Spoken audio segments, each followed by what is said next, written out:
Her great-grandmother was born into slavery and is one of the first black women to be ordained in the Episcopal Church. Canon theologian Reverend Kelly Brown Douglas is a leading voice against white supremacy and racial oppression. I forgive it when we get rid of it. I can only forgive it when people take seriously that this is a sin to be forgiven, and we begin to tell the truth in this country, and we begin to recognize that in as much as we don't tell the truth and began to really come to grips with white supremacy, which is the foundation of this country, that people of color and others who have been seen to be outside of this paradigm of American exceptionalism are going to continue to be subjected to what I call crucifying realities, realities that nurture their death and mean for their death and not their life. Now it's my pleasure to introduce Kelly Brown Douglas, the Canon theologian of Washington National Cathedral. Douglas preaches regularly at the Washington National Cathedral and is the dean of the Episcopal Divinity School at Columbia University's Union Theological Seminary in New York City. She has also written several books on racial justice. There is no human justice that could ever make up for the enslavement of an entire people. But we believe in the justice of God, right? And so we're always moving toward and trying to enact in some small way the justice that would be God's, but we believe in God's justice. And so because of this belief in God's justice, to forgive is to let go. Kelly was raised an Episcopalian in the Midwest and grew up before busing began in her hometown. Born and raised in Dayton, Ohio, and the third of four children of my dad was head of city probation in that town, and we were, we were very fortunate and privileged children in many regards, but grew up in Dayton, which remains a very segregated city. Reverend Douglas graduated from high school early to escape racism, and she remembers being a target of racist insults and worse. Yes, there were times when I knew, I need to get out of here. And one of those was the first time that I was called the N-word. We were walking home from high school, a friend of mine and I, from band practice, and we had to go through the neighborhood, of course, where the high school was, which was sort of a working class white neighborhood, and some young boys were out there throwing rocks at us. Dayton erupted in race riots in 1966 after the white man brought in to desegregate the public schools was murdered on the job, Dr. Charles Glatt. First day on the job, and to implement the plan to desegregate schools, and someone came in to his office and killed him. This was Dayton. But Dayton is also the place of dreams. There is a national museum in Dayton honoring the hometown heroes, the White brothers, who invented the first airplanes in their bicycle shop here. This is Reverend Douglas's dream.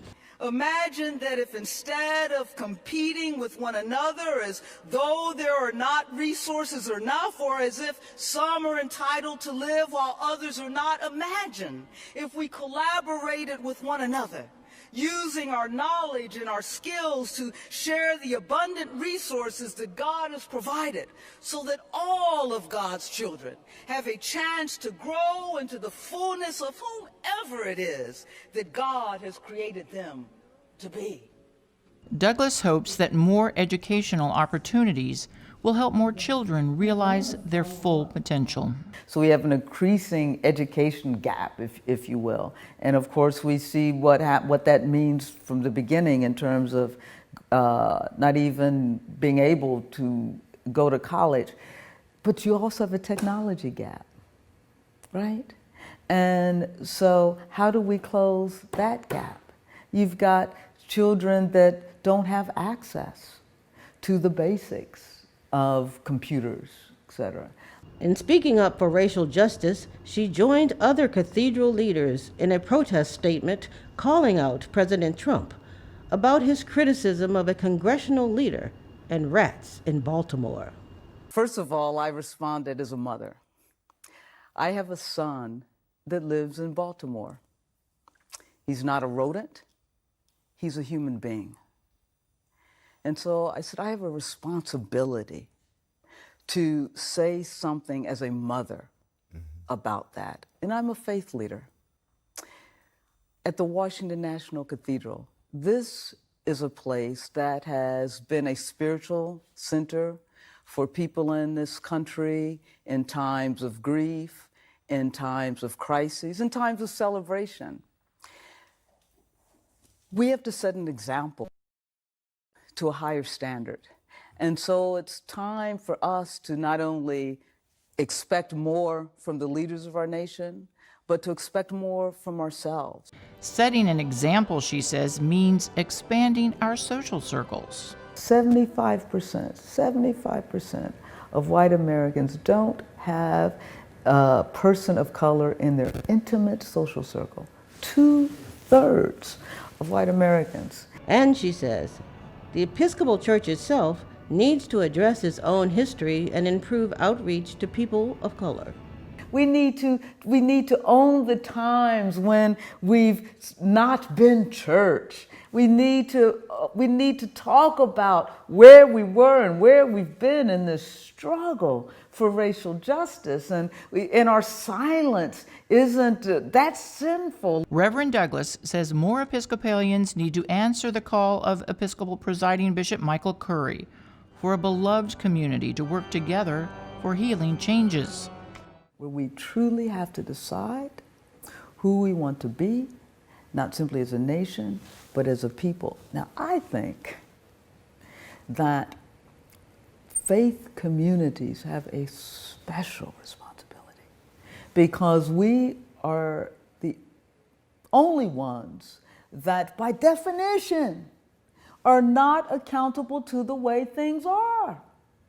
We are accountable to the way things are going to be, God's future. By definition, we should always be moving and living into that and embodying that and setting an example in that. So that means being witness to this just earth, even as we are prophetically critiquing and acting against the way things are. The faith community has to be in the lead of that, not in the middle of it, in the lead of that, right?